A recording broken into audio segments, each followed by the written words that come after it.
From KUNC and the NPR network, this is In the NoCo, a daily slice of Northern Colorado news and happenings.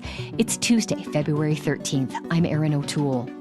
During Jim Crow, and even after those laws were overturned in the late 1960s, Green Book sites were safe places Black Americans could stop at when they were traveling. The sites bear the namesake of what's known as the Green Book. It contained listings for hotels, restaurants, gas stations, grocery stores, and more.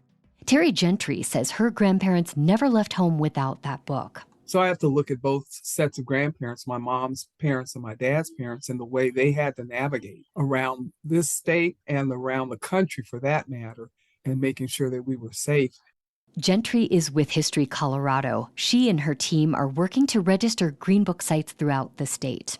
For Black History Month, we're listening back to a conversation with Gentry about this chapter of Colorado's recent past. She sat down with In the NoCo's Robyn Vincent. What do you think is important to understand about this history more broadly? I think it needs to be clear that this is part of American history and part of our experience. And speaking about my own grandparents and traveling with them and how they had to navigate places that we traveled and some of the incredible experiences that we had as a result, some of the wonderful people we met along the way, but some of the horrific behavior we had to encounter while we were traveling as late as 1971, going into Pine Bluff, Arkansas, and what my grandparents had to confront. And it was pretty scary for me to witness what my grandfather had to confront. So I think it's critical to understand that we were traveling around the country. We were out exploring. We wanted to go see family members. We felt like as citizens and with the National Park Service, we wanted to start engaging in different places and spaces around the country. But we had to navigate it very differently. And I know, and on my dad's side, my grandfather bought a truck with a camper on the back of it so that we could go out around the state and go fishing and camping and things like that, but be in a safe space because we weren't sure about places, hotels and other places around the state that would be safe for us. And a lot of things I didn't realize until I was an adult and going back talking to my sister and my parents about some of those experiences growing up. I know when we traveled with my grandparents, they always had the Green Book, even after they no longer published the Green Book, we still had it with us just in case. So this project then, it's personal for you as well. Absolutely personal. Yes. Yes, it is. It's to honor my grandparents. What do you think they would say today about this work that you're doing? My objective is to honor my ancestors, all of the people that I grew up with in my community in Denver, all of the people that made sure that our lives were better. They were the first in so many different genres. They were the first in different business opportunities, in different agencies. There were so many things that members of my community did so that their children, grandchildren could have better lives. And I look at everything that I come from, and I have to honor that and celebrate it.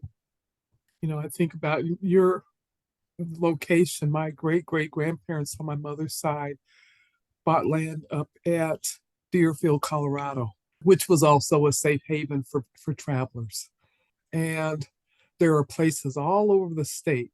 We've added to our historic registry a motel down in Pueblo that was a safe haven for Green Book travelers.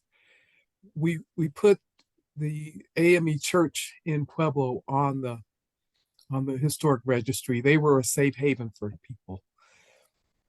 We want to continue to explore the rest of the state and find things along the western slope, find other places that are in the Denver metro area that people are totally unexpected to discover. There are 160 sites so far in Colorado that we know about. There are more that we want to continue to find and more that we'd like to add to the registry. I think it's fair to say it's not widely understood, the history of diversity in Colorado and certainly more broadly in the Mountain West. And you know what's coming to mind for me, I've done a lot of reporting on sundown towns. And we know that term stems from signs posted near city limits that warned Black people and other ethnic and racial minorities to get out of town before the sun went down. And that relates to this conversation in that there were dozens of these places in our region, and they forced a need to establish these Green Book sites. Something I heard from people I interviewed is that there are still a lot of unofficial sundown towns, and that they aren't just ugly relics of history. And so to that end, we could say there are still a lot of Green Book sites, right? I wonder your thoughts on that. Well, just to confirm what you're saying, I think about back before I-25 was built, that you had to travel through small towns, say from here to Cheyenne. And the thing that you wanted to do was be sure you had a full tank of gas and to be aware of traveling through the L towns as you headed north. Loveland and Longmont were scary places. Fort Collins had a few Black folks living up there. So as long as you went through, if you needed to stop, you need to know where those folks were. But you had to be careful heading north. And you had to be careful in Wyoming where you headed. And then heading west before I-70, you had to navigate a lot of areas and towns on the small 2-road highways and be very careful where you traveled. And that's why I was telling you about my grandfather having that camper. We had to pay attention. And we also had sundown towns here in Colorado, right in the Denver area, like Cherry Hills Village area.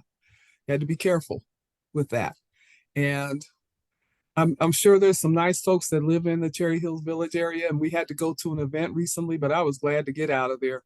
As the sun was going down, something said, we need to go, and it was just a feeling just of this incredible discomfort just because of the history there. And I don't know if there's still any issue with that or not. I'm thinking about this sociologist I spoke with before he died, James Lowen, who was very pivotal in uncovering sundown towns all over the country. And he said, as a society, how can we deal with something if we cannot face it? And that seems to really get at the core here of talking about this history. Yes, I agree with that. I think there's so much that we need to confront. If we're going to have a better future, we've got to understand our past. That was Terri Gentry of History Colorado, speaking with In the NoCo's executive producer, Robyn Vincent. And that's it for us today here on In the NoCo. We'll be back with you tomorrow with more of what's happening in northern Colorado. I'm your host, Erin O'Toole. We'll see you next time.